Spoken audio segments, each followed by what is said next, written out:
tentang laporan keuangan. Laporan keuangan merupakan tahap terakhir dalam siklus akuntansi perusahaan jasa yang memuat keadaan keuangan suatu perusahaan selama periode akuntansi tertentu.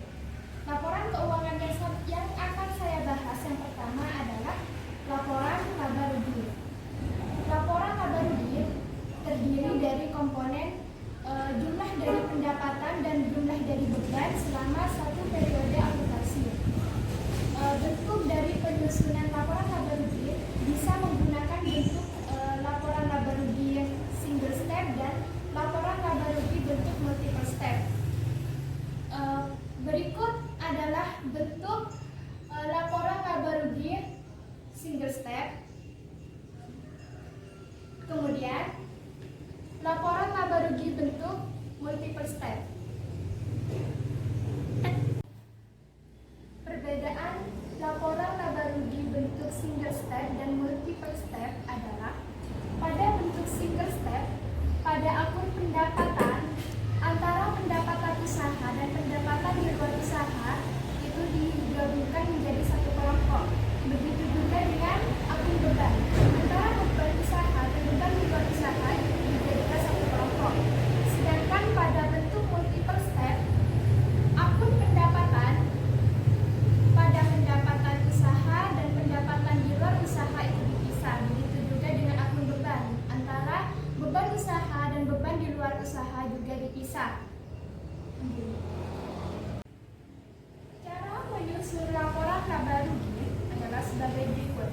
Pertama-tama, masukkan dulu judul.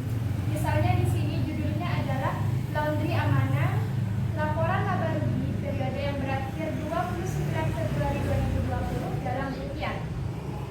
Kemudian kita tulis akun pendapatan.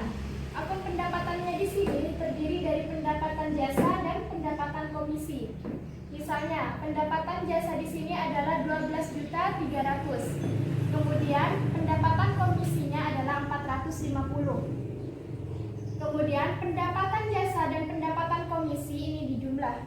Berarti, jumlah pendapatannya adalah 12.750.000. Kemudian, pada akun beban di sini terdiri dari beban gaji, beban perlengkapan, beban sewa, beban penyusutan peralatan, beban iklan, beban listrik dan telepon, dan juga beban lain-lain.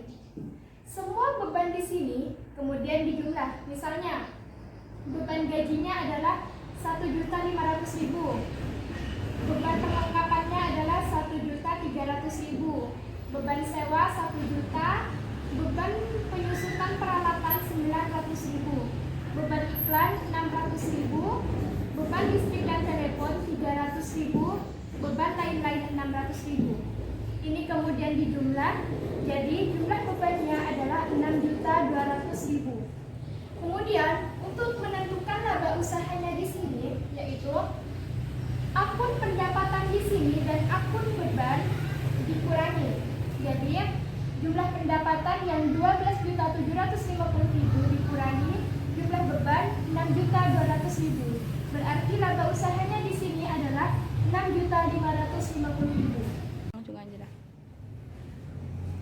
Yang kedua adalah laporan perubahan ekuitas. Perubahan modal suatu perusahaan tidak hanya dipengaruhi oleh laba rugi, tetapi juga dipengaruhi oleh adanya penambahan investasi dan juga pengambilan harta oleh pemilik untuk kepentingan pribadi. Cara penyusunan laporan perubahan ekuitas adalah sebagai berikut. Yang pertama, kita masukkan dulu judulnya. Misalnya judulnya di sini adalah Laundry Amanah Laporan Perubahan Ekuitas periode yang berakhir 29 Februari 2020. Kemudian kita cari modal awalnya, yaitu modal pada 1 Februari 2020. Misalnya modal awalnya di sini adalah 15.400.000 rupiah. Kemudian kita cari laba bersih dan juga privel. Laba bersihnya di sini diperoleh dari jumlah pendapatan dan jumlah beban yang kemudian dikurangi. Misalnya laba bersihnya di sini adalah 6.550.000 rupiah. Kemudian privelnya adalah 800.000 rupiah. Kemudian laba bersih dan revenue ini dikurangi. Hasilnya ini akan menjadi tambahan modal Rp6.550.000 dikurangi Rp800.000 adalah Rp5.750.000. Kemudian untuk menentukan modal akhirnya nanti adalah modal awal dikurangi dengan ditambah dengan tambahan modal. Modal awalnya di sini adalah Rp15.400.000 ditambah dengan tambahan modal Rp5.750.000. Kemudian hasilnya adalah Rp21.150.000. Jadi modal akhirnya yaitu Rp21.150.000. Yang ketiga adalah neraca. Neraca di sini terdiri dari 3 komponen, yaitu harta, utang, dan modal. Dalam penyusunan neraca bisa menggunakan neraca bentuk stafel dan neraca bentuk skontro.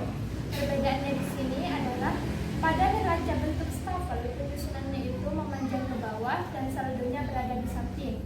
Kemudian pada neraca bentuk skontro antara aktiva dan pasiva itu dipisah. Jadi aktiva berada di sisi kanan dan pasiva berada di sisi kiri.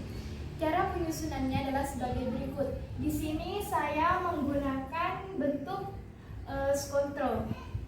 Jadi yang pertama adalah masukkan dulu judulnya. Misalnya judulnya di sini adalah Laundry Amanah neraca per 29 Februari 2020 dalam ribuan rupiah. Kemudian di sisi harta itu terdiri dari harta lancar dan harta tidak lancar. Harta lancar di sini terdiri dari kas, piutang usaha, perlengkapan, dan sewa dibayar di muka. Misalnya, kasnya di sini adalah 12.300, piutang usaha 4.200, perlengkapan 2.000, sewa dibayar di muka 2.600. Ini semuanya kemudian dijumlah.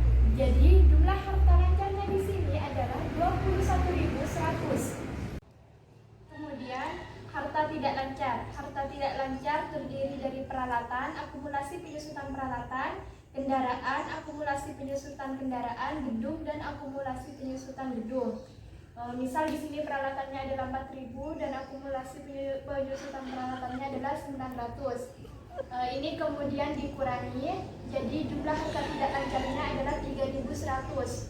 Untuk menentukan jumlah hartanya, ini jumlah harta lancar ditambah dengan jumlah harta tidak lancar, yaitu 21.100 ditambah 3.100, jumlahnya adalah 24.200. Kemudian di sisi utang dan modal, pertama adalah utang ini terdiri dari utang jangka pendek dan utang jangka panjang.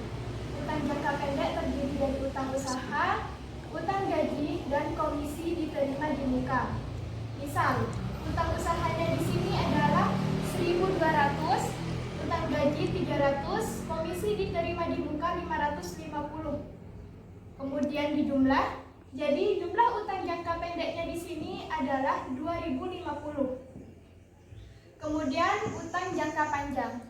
Utang jangka panjang ini adalah utang yang lebih dari setahun, yaitu utang bank. Misal utang banknya di sini adalah 1.000. Jadi jumlah utangnya ini adalah jumlah utang jangka pendek ditambah dengan jumlah utang jangka panjang, yaitu 2.050 ditambah dengan 1.000, nanti adalah hasilnya 3.050. Kemudian akun modal. Misal Anita menyetorkan modalnya pada Laundry Amanah sebesar 21.150. Jadi untuk menentukan jumlah utang dan modalnya, jadi jumlah utang 3.050 ditambah dengan modal 21.150, hasilnya adalah 24.200. Pada neraca, jumlah harta beserta jumlah utang dan modal itu harus balance. Sekian pembahasan dari saya mengenai laporan keuangan. Semoga bermanfaat. Mohon maaf apabila ada kesalahan.